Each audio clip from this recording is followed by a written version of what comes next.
week that was once again consumed by stupid Watergate 2. Something that features everything that was bad about the original while still somehow managing to be worse. It's basically the Diet Mountain Dew of political scandals. This week saw Trump desperately try to shift the narrative away from the allegations surrounding him to conspiracies surrounding the Biden family, although in doing so, he hit some ridiculous roadblocks. The president is amping up his accusations on social media. Look at this photograph. Tweeting out a video slamming the Bidens featuring music from the rock group Nickelback, only to be shut down by Twitter after the band complained that was a copyright violation. It's true. Twitter removed one of the president's memes because Nickelback complained. And if that wasn't sufficiently stupid, the very next day... They should investigate the Bidens. Likewise, China should start an investigation into the Bidens. Holy shit! So instead of denying that he privately solicited dirt from a foreign power, he publicly did it and then asked another foreign power to get involved too, which is just making it worse. You almost expect his next words to be, now, Biden's not as bad as Jeffrey Epstein, but no problem, I had him killed. So sad. Great guy. The killer too. Paid the guards, used a bedsheet, bada bing, bada boom, he's out of there. Wonderful, wonderful extrajudicial murder. Because this week, text messages emerged showing a career diplomat, Bill Taylor, objecting to Trump withholding aid from Ukraine unless they investigated the Bidens. Taylor wrote, quote, "Are we now saying that security assistance and a White House meeting are conditioned on investigations?" Sondland responded, "Call me." Call me. That is not a good response. In a text last month, he wrote, "I think it's crazy to withhold security assistance for help with a political campaign." But Gordon Sondland disagreed, saying, "I believe you are incorrect about President Trump's intentions. No quid pro quos of any kind." He suggested taking the conversation offline. Yeah, specifically, he said, "I suggest we stop the back and forth by text." And when you are that concerned about not leaving a paper trail in your conversation, it's just inherently suspicious. If you texted someone, "Have you ever masturbated in the lawn care aisle at Home Depot?" and they responded with, "I suggest we stop the back and forth by text," you pretty much have your answer right there. A piece in the Washington Post this weekend chronicles President Trump's conversations with other world leaders. Often they leave his aides genuinely horrified. Yeah, it's true. According to the story, Trump pestered Shinzo Abe to help recommend him for a Nobel Prize, was obsequious and fawning to Vladimir Putin, and in a call with Xi Jinping, repeated numerous times how much he liked a kind of chocolate cake. And while that last one sounds dumb, at least "I like chocolate cake" is a unifying message. The president might be a racist foghorn wrapped in old fried chicken skin, but as far as chocolate cake is concerned, he is us and we is him. Unless, of course, you don't like chocolate cake, in which case just feel free to brick yourself up into a wall. And look, you fucking monsters.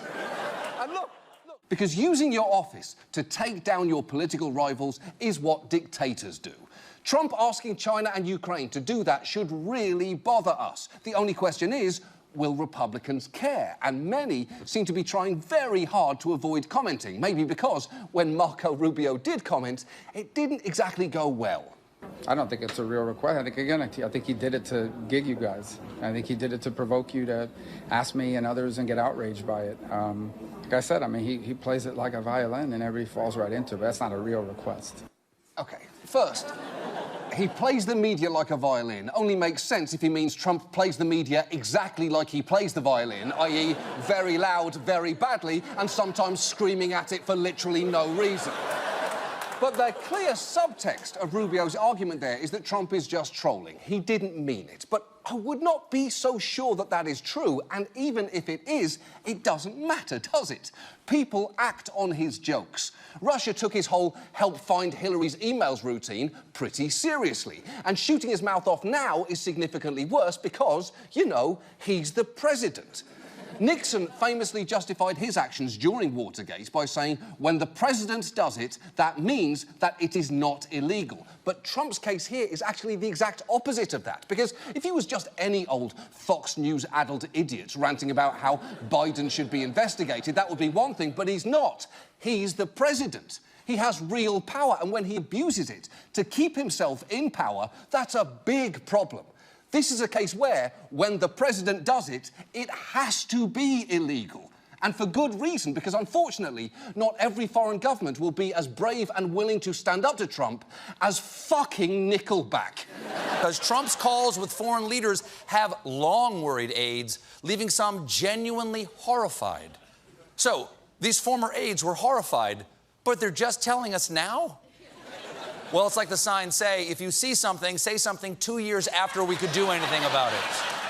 For a while, just a couple of weeks after taking office, Trump gave Vladimir Putin a call that former officials described as obsequious and fawning, and where Trump was like, oh my gosh, my people didn't tell me you wanted to talk to me. I mean, so few people want to. Sometimes I get so lonely, I call the recorded line for Cars for Kids just to hear a human's voice. 1877 Cars for Kids. Be my friend today. Trump might be in trouble over more than just the phone calls, because he just lost a big court ruling here in New York City. On Monday, the president was ordered to turn over his tax returns to the Manhattan DA. And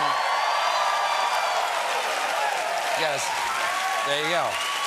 There you go. You gotta give him up now. Been waiting. Come on, pass him down. That was a long time coming. I think the whole audience just had a simultaneous W4gasm.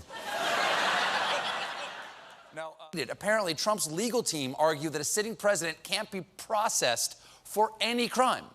The judge wasn't having it, saying it was repugnant to the nation's governmental structure and constitutional values, and that the president's claim of absolute immunity conceivably could enable the guilty to go free.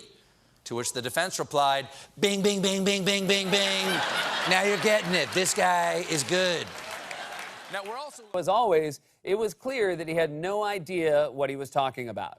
It's all about the Constitution and so important, the Constitution, the way it was meant to be. The mainstream media wants to surrender our Constitution. I feel very strongly about our Constitution. I'm proud of it. I love it. And I want to go through the Constitution. And that's what we want to do. I mean, we want to bring the Constitution back. What do you mean, bring it back? It didn't go anywhere. He talks about the Constitution like it's a college student who took a gap year and now wants to stay in Barcelona because it met someone. Come back, Constitution. Katerina is only going to break your heart. That's right. Trump is literally calling impeachment a process which is laid out in the Constitution unconstitutional. He's going to be so shocked if he ever reads the Constitution one day. Let's see here. Oh, no. Oh, no. Oh, boy. High crimes and misdemeanors? I did both of those this morning. Oh, there better not be anything in here about golf. Oh, no.